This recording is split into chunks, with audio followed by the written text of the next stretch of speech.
America और Israel के लड़ाकू विमानों की गश्त से कहां पर मचा है हड़कंप। इजराइल को आशंका 2000 रॉकेट दाग सकता है हिजबुल्लाह। अमेरिका की नई लेजर प्रणाली से किसको है ज्यादा खतरा और तालिबान ने दुनिया के देशों को क्यों धमकी दी है। दुनिया की जंगी सनक से जुड़ी बड़ी खबरें कौन सी है, न्यूज टॉप 9 वॉर जोन विशेष में आप देखें। इजरायली लड़ाकू विमान F-15 ने अमेरिकी B-1B परमाणु बॉम्बर के साथ मेडिटेरियन सी के इलाके तक गश्त लगाई है। समंदर में तनाव के बीच गश्त से दोनों देशों ने ईरान को सख्त संदेश देने की कोशिश की। ईरान भी युद्धाभ्यास कर इजरायल को आंखें दिखा रहा है। इजरायल को आशंका है कि हिजबुल्लाह जंग में उस पर 2000 रॉकेट हर दिन दाग सकता है। हिजबुल्लाह के रॉकेट हमले से निपटने के लिए इजरायल की होम फ्रंट कमांड अगले एक हफ्ते तक बड़े पैमाने पर वॉर ड्रिल करेगी। हिजबुल्लाह ने पिछले दिनों भी इजरायल पर जमकर रॉकेट दागे थे।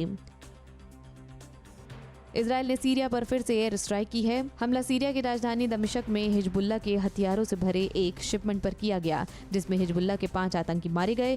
एयर स्ट्राइक के बाद इजरायल और सीरिया के बीच एक बार फिर ठन गई है। ईरान की ड्रोन वाली ताकत को कमजोर करने के लिए अमेरिका ने उस पर कई तरह के नए प्रतिबंध लगा दिए हैं। ईरान पर आरोप है कि वो नई तकनीक के ड्रोन तैयार कर यमन के हौती विद्रोही और लेबनान के हिजबुल्लाह को सप्लाई कर रहा है। जंगी सनक में ये ड्रोन ईरान के दुश्मन देशों पर भारी पड़ सकता है।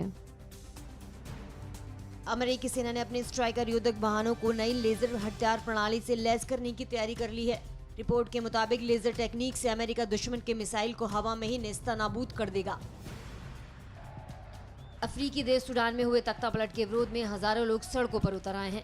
राजधानी खर्तूम और उसके आसपास के शहरों में जबरदस्त प्रदर्शन किया गया। प्रोटेस्ट कर रहे लोगों पर सुरक्षा बलों ने गोलीबारी भी की, जिसमें कई लोगों की मौत हो चुकी है तो दर्जनों लोग घायल हो गए हैं। यमन के अदाना एयरपोर्ट के पास हुए जबरदस्त धमाके में 12 लोगों की मौत हो गई। ब्लास्ट एयरपोर्ट के बाहर खड़ी एक कार में हुआ था।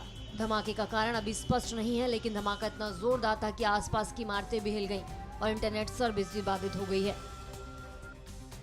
अफगानिस्तान में तख्ता पलटकर सत्ता पर काबिज हुए तालिबान को रूस ने 2 टूक चेतावनी दी है। यूएन में रूसी एम्बेसडर ने कहा कि कोई भी देश तालिबान को मान्यता देने की जल्दी में नहीं है। साथ ही यूनाइटेड नेशन में अफगानिस्तान का प्रतिनिधित्व तालिबान को करने की इजाजत नहीं दी जाएगी। तालिबान ने अफगानिस्तान पर कब्जा तो कर लिया, लेकिन अब मान्यता के लिए दर दर भटकता फिर रहा है।